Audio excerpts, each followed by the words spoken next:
So I'm going to tell you guys how I ended up leaving the toxic / narcissistic relationship when I was 18. So my very first toxic narcissistic relationship was when I was 18, for those of you who haven't been keeping up. So the final straw was that after he proposed to me at Universal Studios or whatever, things got real crazy. So I'm finna tell you a bunch of stories right now that's leading up to me walking away, saying it's done. Okay, so remember in the beginning I was telling you guys that he made me stay on the phone with him all day, every day. We were never off the phone. So if I was going anywhere, I still stayed on my phone.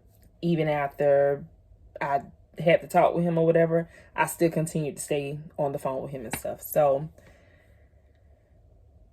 I went back to trying to put that boundary back up about the phone situation. Was a no-go. So after I stopped answering my phone at work, he starts calling the job phone. Almost gets me fired because now he's calling the job. I would go to the phone. I'm in the middle of working. I go to the phone.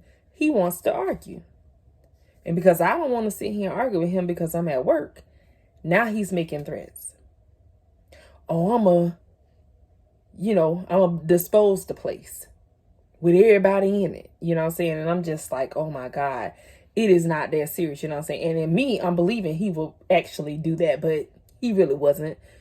But then again, I don't know because he is crazy or whatever. So he's making those kind of threats. And I mean, he'll hang up on me or I hang up on him. He'll call back to the job. Whoever answered the phone, he still ain't got no chill. Now he's saying things to them. They're ready to call the police. They're ready to just, you know what I'm saying? So they're just like, if he doesn't stop calling here, we're going to have to ask you to leave.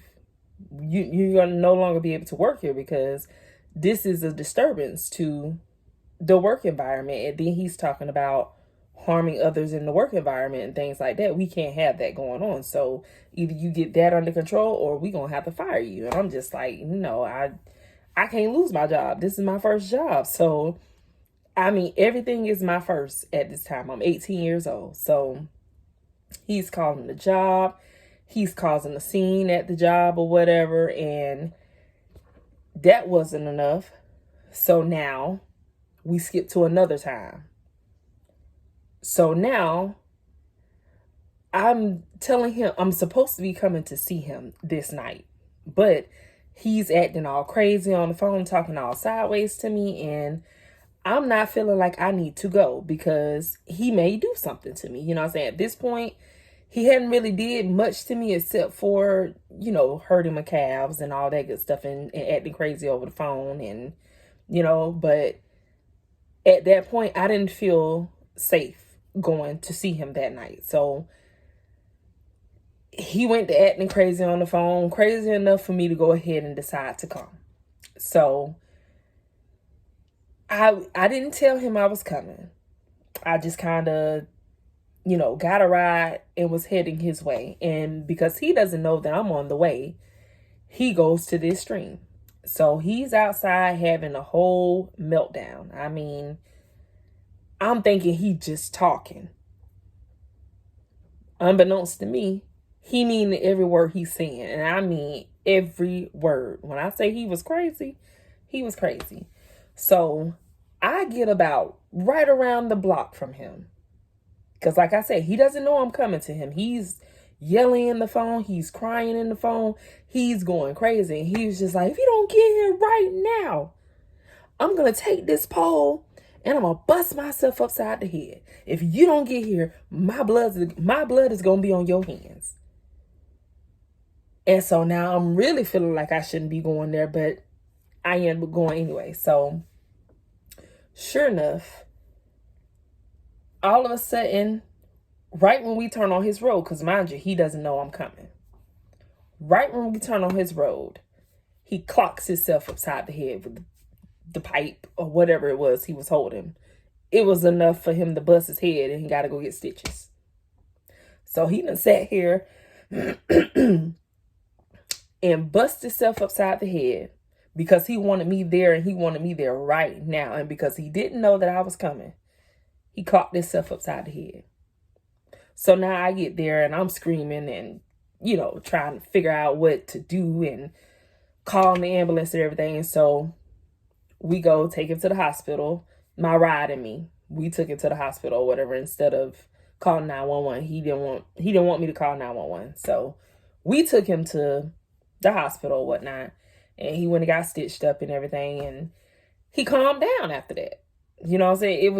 It was crazy. But the way he was acting over the phone, he was acting like something was really that important that I needed to be there for or whatever. And it really was nothing for me to be there for. He just wanted me to be there.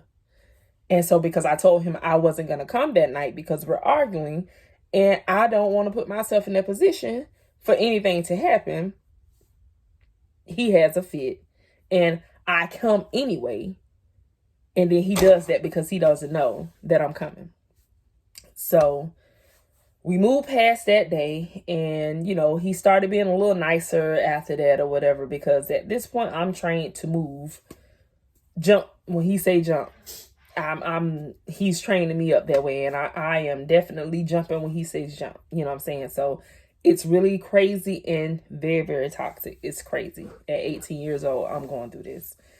So the last straw. Before this incident that I'm about to tell you about, I had just bought me a brand new phone. 2 days prior to me going to his house. Okay. So 2 days after I bought my new phone, I go to see him, visit him or whatever at his house, but we were in his neighborhood. So it started at his friend's house down the road from his house. We were down there and something happened. I don't remember exactly what we argued about, because at this point, everything gets an argument. I don't care what I had on could have been an argument. What kind of makeup I had on my face could have been an argument. Anything could have struck this. That's the wrong word, but anything could have set off this argument that we had, which made it get physical. So, okay. So we're down to his friend's house or whatever. Something transpired where it leads me to walking off. As I'm walking off, he throws his shoe and hit me in the hand. Out of all places it could have landed, it hit my hand. So I'm walking. Shoe fly, boom, hits my hand. I turn around, pick up the shoe, and I fling it back. When I fling it back, he takes off running towards me. I take off running to his house, and we run in the garage. So we had already been down to his house because my purse was sitting on the speaker in the garage with the new phone in it. So I run to the garage to go and get my purse. When I get to my purse, he slams it. He knocks it off of the speaker. My brand new phone is in this purse. So now the purse done fell over. My new phone is now sliding down the driveway, getting scuffed up. It was one of the little walkie-talkie phones. It wasn't a Nextel. It was by Sprint. And it was a cell phone / walkie-talkie. And I could talk to people who had Sprint or whatever. And probably I could talk to Nextel customers too. But it had a walkie-talkie on it. So now, scraped up the front of my phone. It's brand new. It didn't have a case. It just sliding down the driveway from the garage. When I seen that, I turned into a whole different person by that phone, because I think I spent like $100, $200 some dollars or $300 on that phone back then. I don't know. Don't quote me on the price, but it was an expensive phone because I stayed getting all the latest phones. I ain't had no child at that time, so my phone was my thing, because I worked for that. You know what I'm saying? I'm working hard to pay for my phones. So when I see it sliding down the driveway, that pissed me off. So before you know it, I done swung on him. We end up in the garage. Now, before everything went down, there was a sword hanging up in the garage. When everything went down, the sword was gone. So it's almost like he knew something was going to go down and I was going to go for that sword. Because I sure was. So once I hauled off and hit him, he hit me back. Then we ended up further into the garage. And then I got up some kind of way. He clothes hangered me when I went to take off running towards him. And then we ended up on the floor. I was looking for the sword that was hanging up in there. I didn't see it. But when we landed on the floor, we landed next to a rollerblade. Baby, I took that rollerblade and clocked him one good time right upside the head. Got him off of me, and I got up out of the garage. I called my ride. My ride hadn't left that good yet. They probably was maybe 10 minutes up the road when I made the phone call, because they had just literally dropped me off to him. So my ride wasn't that far because I called her back and she was back there.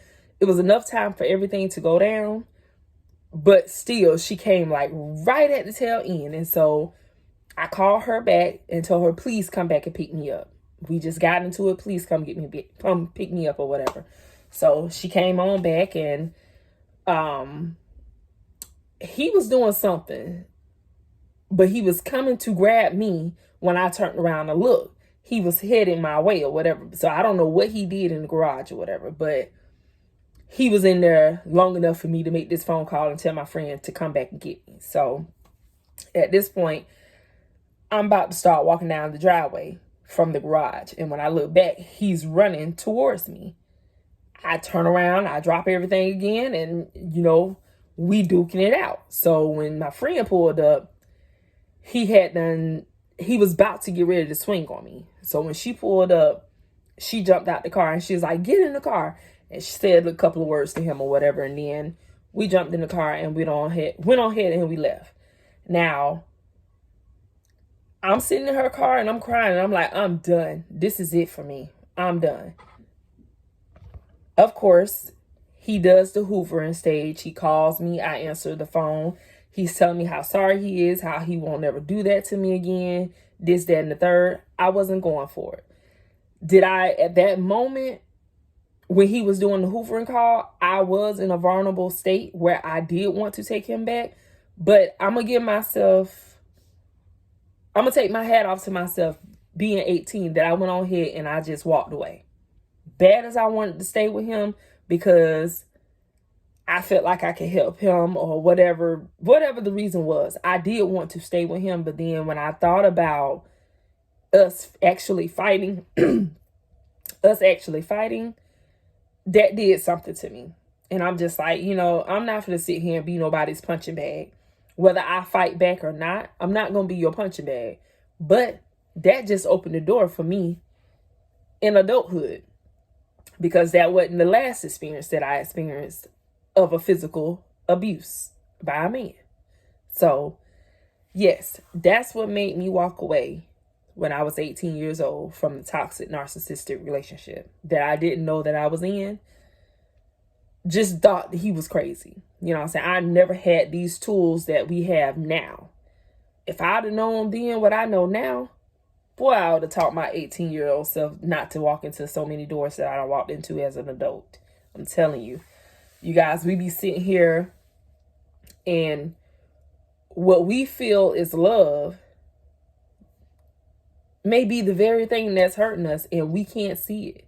Everybody else can see it, but we can't see it when we're in it.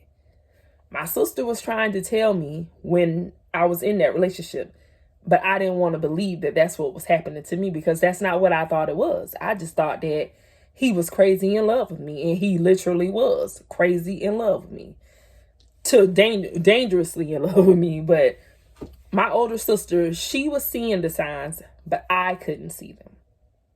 And I would always make an excuse for what he was doing to me. And then I just stopped telling her stuff or letting her see things, because when she would say things to me, it made me feel uncomfortable, but she was trying to reach me and I wasn't able to hear or receive anything that she was trying to tell me at that time, because I wanted love and I thought that's what he was giving me. And I just thought that sometimes when you love people, sometimes you put your hands on each other or whatever. And I thought that because I fall back that, well, I thought now as an adult, Long as I'm fighting back, it ain't abuse on just, I'm not being abused because I'm fighting back. And so that opened the door to me as an adult thinking that as long as I fight back, I ain't being abused, but you're still being abused. So if you in something toxic and it don't feel good and you got to second guess yourself, obviously it's time to get out of it. Think about it real hard and come up with a plan of how to stop it. Because the longer you stay, the longer it's going to go on. And it's just going to get worse and worse and worse and worse. And I didn't know what worse and worse was till I'm sitting back looking at it now.